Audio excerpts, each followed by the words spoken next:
بسم اللہ الرحمن الرحیم الصلاۃ والسلام علیک یا رسول اللہ۔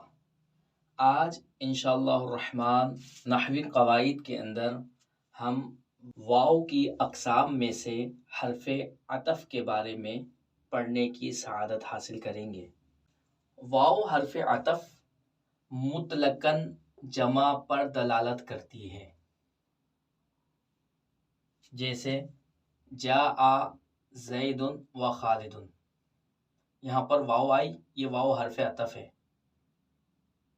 یہاں واو اس بات پر دلالت کر رہی ہے کہ زید اور خالد مجیعت یعنی آنے میں شریک ہیں۔ واو نے اس بات پر دلالت کی ہے کہ جو آنے کا فعل ہے اس کے اندر زید اور خالد دونوں شریک ہیں۔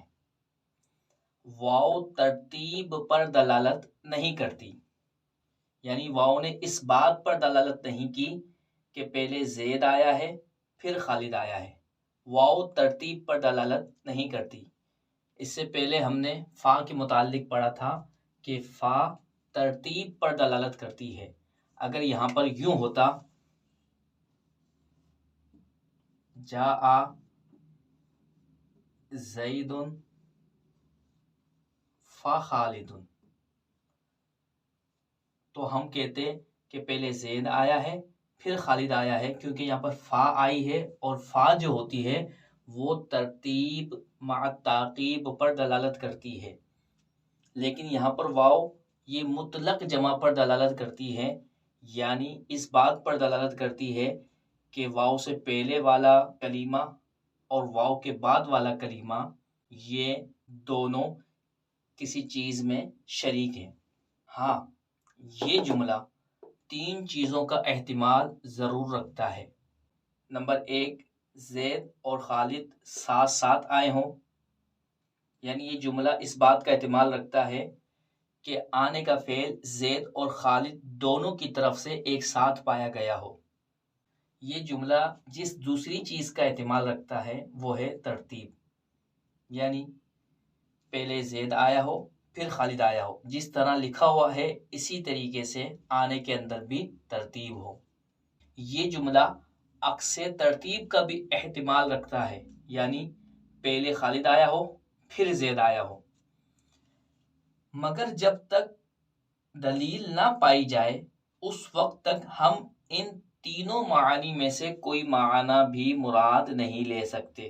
صرف اتنا کہیں گے کہ زید اور خالد آنے میں شریک ہیں، یعنی واو جس چیز پر دلالت کرتا ہے وہ مان ہم لے سکتے ہیں کہ واو مطلق جمع پر دلالت کرتا ہے، اس بات پر دلالت کرتا ہے کہ واو سے پہلے والا کلمہ اور واو کے بعد والا کلمہ کسی چیز میں شریک ہیں، صرف واو اس پر دلالت کرے گا۔ ان تینوں معانی میں سے کوئی معنی ہم اس وقت تک مراد نہیں لے سکتے جب تک کہ کسی خاص معنی پر کوئی دلیل موجود نہ ہو۔ ہم مثال کے ذریعے سمجھتے ہیں۔ ہاں، اگر کوئی دلیل پائی جائے جو ان تین معانی میں سے کسی معنی پر دلالت کرے تو وہاں وہی معنی مراد ہوگا۔ معیت کا معنی یعنی معطوف علیہ اور معطوف کسی کام میں ایک ساتھ شریک ہیں۔ اس کی مثال قرآن پاک سے اللہ فرماتا ہے وَإِذْ يَرْفَعُ إِبْرَاهِيمُ الْقَوَاعِدَ مِنَ الْبَيْتِ وَإِسْمَاعِيلُ۔ اب یہاں پر ابراہیم یہ معطوف علیہ ہے اور اسماعیل یہ معطوف ہے، اور یہ واو حرف عطف ہے۔ اللہ فرماتا ہے وَإِذْ يَرْفَعُ إِبْرَاهِيمُ الْقَوَاعِدَ مِنَ الْبَيْتِ، بیت سے مراد خانہ کعبہ۔ جب خانہ کعبہ کے ستون حضرت ابراہیم بلند کر رہے تھے اور حضرت اسماعیل بلند کر رہے تھے۔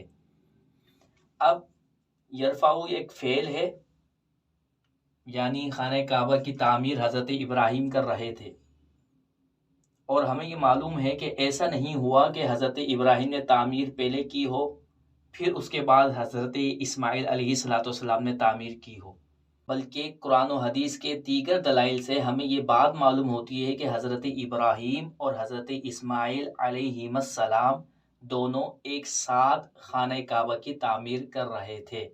تو خانہ کعبہ کی تعمیر کرنے میں حضرت ابراہیم اور حضرت اسماعیل علیہ السلام دونوں شریک تھے۔ یرفعو کا فعل دونوں کی طرف سے ایک ساتھ پایا گیا، دونوں اس کام میں ایک ساتھ شریک تھے، لیکن اس معنی کا فائدہ واو نے نہیں دیا۔ واو تو مطلق جمع کے لیے آتی ہے۔ اس بات کا فائدہ قرآن و حدیث کے دیگر دلائل نے ہمیں دیا۔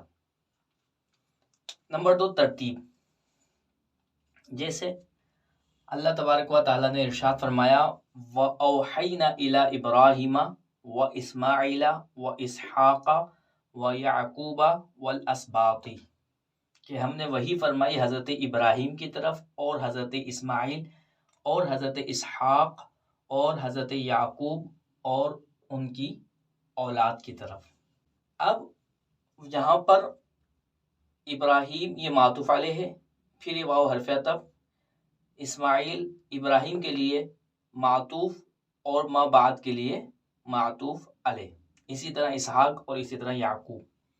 اب یہاں پر دیگر دلائل سے ہمیں یہ بات معلوم ہو رہی ہے کہ یہاں پر معطوف علیہ اور اس کے معطوفات کے درمیان ترتیب پائی گئی، یعنی پہلے اللہ نے حضرت ابراہیم کی طرف وحی فرمائی، پھر حضرت اسماعیل کی طرف، کیونکہ حضرت ابراہیم کے بیٹے حضرت اسماعیل تھے اور یہ بڑے بیٹے تھے، پھر حضرت اسحاق علیہ السلام کی طرف، اور پھر حضرت یعقوب کی طرف، کیونکہ حضرت یعقوب حضرت اسحاق کے بیٹے تھے۔ اب یہاں پر ایسا تو ہو نہیں سکتا کہ اللہ نے سب کی طرف ایک ہی وقت میں وحی فرمائی ہو، بلکہ پہلے حضرت ابراہیم کی طرف وحی فرمائی، پھر حضرت اسماعیل، پھر حضرت اسحاق، پھر حضرت یعقوب، پھر ان کی اولاد کی طرف۔ تو یہاں پر معطوف علیہ اور معطوفات کے درمیان ترتیب پائی گئی، لیکن اس ترتیب کا فائدہ دیگر دلائل نے ہمیں دیا کہ حضرت ابراہیم والد تھے، حضرت اسماعیل ان کی اولاد، پھر حضرت اسحاق چھوٹی اولاد، پھر حضرت یعقوب ان کے پوتے تھے، پھر اس کے بعد حضرت یعقوب علیہ السلام کی اولاد کو اللہ نے وحی فرمائی۔ تو یہاں پر ترتیب کا فائدہ ہمیں حاصل ہو رہا ہے، لیکن یہ فائدہ واو نے نہیں دیا۔ واو مطلق جمع کے لیے آتی ہے، عکس ترتیب۔ جیسے اللہ تبارک و تعالیٰ نے ان لوگوں کا قول نقل فرمایا جو مرنے کے بعد اٹھائے جانے کے منکر تھے، جن کا یہ اعتقاد تھا کہ ہماری دنیاوی زندگی سب کچھ ہے، ہم اس میں مر جاتے ہیں، اس کے بعد دوبارہ اٹھائے نہیں جاتے۔ تو یہاں پر نموتو یہ معطوف علیہ ہے اور نحیا یہ معطوف ہے، اس کے درمیان عکس ترتیب پایا گیا، یعنی پہلے نحیا پھر نموت۔ کیوں؟ کیونکہ ہم سمجھتے ہیں اس کو، جیسے اللہ نے ان کا قول نقل کیا، انہوں نے کیا کہا، ما ہیا یہ نہیں ہے الا حیاتنا الدنیا، یہ نہیں ہے مگر ہماری دنیاوی زندگی، نموتو ہم مرتے ہیں، ونحیا اور ہم جیتے ہیں۔ اب یہاں پر تو ایسا تو ہو نہیں سکتا کہ یہاں پر معیت پائی جائے، کیونکہ جینا اور مرنا ایک ہی وقت میں ایک ہی شخص کے لیے نہیں ہو سکتا۔ تو یہاں پر معیت تو نہیں پائی جائے گی کہ معطوف علیہ اور معطوف دونوں ایک ہی ساتھ شریک ہوں، ایسا نہیں ہو سکتا یہاں پر۔ تو معیت بھی نہیں پائی جا سکتی اور ترتیب بھی یہاں پر نہیں پائی جا سکتی۔ اگر یہاں پر ترتیب مان لی جائے تو پھر تو یہ مرنے کے بعد اٹھائے جانے کا اقرار ہوگا، کیونکہ وہ کیا کہہ رہے ہیں، ما ہی الا حیاتنا الدنیا، یہ نہیں ہے مگر ہماری دنیاوی زندگی، ہم مرتے ہیں اور پھر جیتے ہیں۔ تو مرنے کے بعد تو اٹھائے جانے کا اقرار ہو رہا ہے اگر ہم اسی ترتیب کے مطابق اس کو رکھیں، کیونکہ وہ مرنے کے بعد اٹھائے جانے کا منکر تھا۔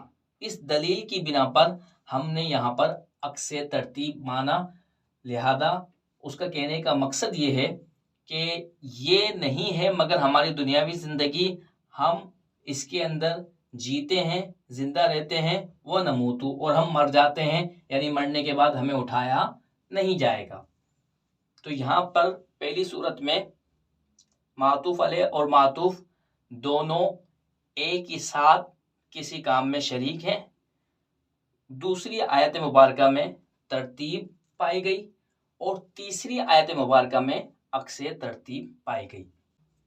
تو واو حرف عطف ہے، اس کے ذریعے مفرد کا عطف مفرد پر کیا جاتا ہے. یہاں پر مفرد سے مراد وہ ہے کہ جو جملہ نہ ہو، مرکب بھی ہو سکتا ہے. جیسے جاء زید و خالد، زید یہاں پر مفرد ہے، خالد بھی مفرد ہے، خالد کا عطف زید پر کیا گیا. اسی طرح جملے کا عطف جملے پر کیا جاتا ہے، جیسے جاء زید و ذهب خالد، زید آیا اور خالد گیا، یہ بھی ایک جملہ ہے، اور ذهب خالد بھی جملہ ہے. اس پورے جملے کا عطف اس پر کیا گیا. اللہ تبارک و تعالی سے دعا ہے کہ اللہ تبارک و تعالی ہمیں علم نافع حاصل کرنے کی توفیق و سعادت عطا فرمائے، اور اس علم کو ہمارے لیے ذریعہ نجات بنائے. وما علینا الا البلاغ المبین.